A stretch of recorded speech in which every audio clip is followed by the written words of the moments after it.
വിവിധ സാംസ്കാരിക കൂട്ടായ്മകളുടെ നേതൃത്വത്തിൽ തിരുനാവായയിൽ നടത്തുന്ന കേരളപ്പെരുമ മൈത്രി മഹോത്സവം വിളംബരം ചെയ്ത് സാംസ്കാരിക യാത്ര. തിരുനാവായ ഗാന്ധി പ്രതിമ പരിസരത്ത് ഗ്രാമപഞ്ചായത്ത് president MP Muhammad Koya flag off നിർവഹിച്ച് ഉദ്ഘാടനം ചെയ്തു. നായകന്മാരൊക്കെ നേതൃത്വം കൊടുക്കുന്ന സാംസ്കാരിക സംഘടനകളാണ് എന്ന് മനസ്സിലാക്കുമ്പോഴാണ് നമുക്കതിൻ്റെ പ്രാധാന്യം വ്യക്തമായിട്ട് മനസ്സിലാകും.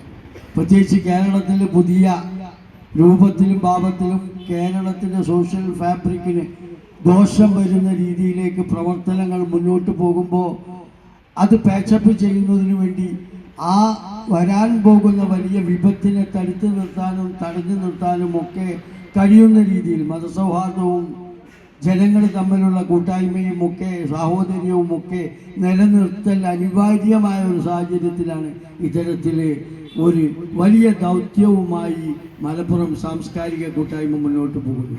അതെന്തുകൊണ്ടും അഭിനന്ദിക്കപ്പെടേണ്ടതാണ്.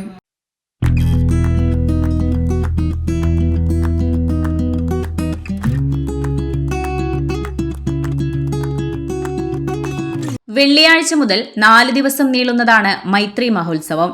തിരുനാവായ ഗാന്ധി പ്രതിമയിൽ പുഷ്പാർച്ചന നടത്തിയാണ് വിളംബര ജാഥയ്ക്ക് തുടക്കമായത്.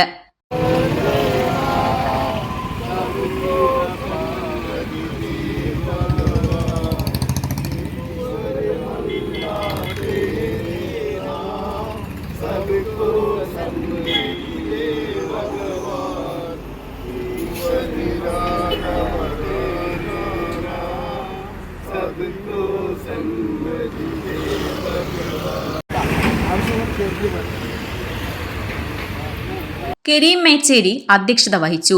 കുറ്റിപ്പുറം ബ്ലോക്ക് പഞ്ചായത്ത് അംഗം Ashraf Rangattoor, Usman Amariyil, Changampally Muhammad Gurukkal, MPA Latheef, Nasar Kottarath, KV Harikumar, Moideen Kuttimash, Manikandan Vavoorkunnu, Muhammad Ali Seeniyath, Solomon, Victor Shaji Mulakkal, Babakka Kadavath, P Yahutty എന്നിവർ നേതൃത്വം നൽകി. മൈത്രി മഹോത്സവത്തിന്റെ ഭാഗമായി വ്യാഴാഴ്ച വർണ്ണവിസ്മയ ക്യാമ്പ് നടക്കും.